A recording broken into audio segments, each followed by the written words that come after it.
Continuing coverage, we are still waiting to hear a judge's decision in the legal fight between the Four Lakes Task Force and Heron Cove Association. It all stems from the 2020 dam breaches in Midland and Gladwin counties that caused catastrophic flooding and the draining of Four Lakes. Members of the Heron Cove Association are appealing property tax assessments that could be imposed to help fund reconstruction of the dams.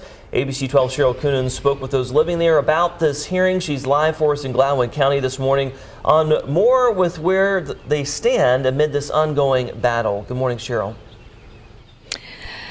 Yeah, here on the Tobacco River in Gladwin County behind me, the water is only about 4 feet deep, just a fraction of the depth that it was before those devastating dam breaches, looking more like a field full of brush. Of course, boats used to ride along this river before all of that. The river partially formed Wixom Lake, which drained during the dam breaches 4 years ago.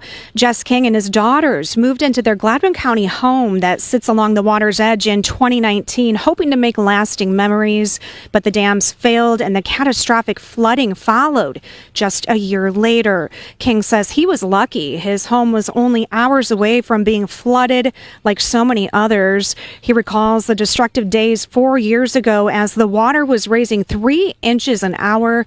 Now, he says, well, he understands the concerns people have around the assessments. He hopes a decision is made soon and lake restoration can get back on track.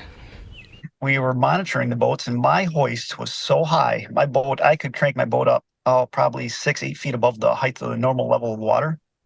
And people were asking, are you going to tie yours off? I said, if it finally reaches my boat, we got bigger issues than that. None of us want to pay that special assessment. We feel that we're bearing the entire burden of it.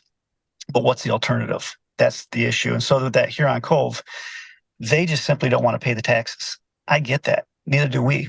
But we need our waters returned, and then let's figure it out. And he says the assessments that he faces will end up costing him several $1,000s a year, but he says it's worth it in terms of the property value for folks both on and off the lake. And he does say that he feels ultimately the state and federal government are responsible for the catastrophe. We did reach out to the Four Lakes Task Force for comment following that hearing and have not heard back as of yet.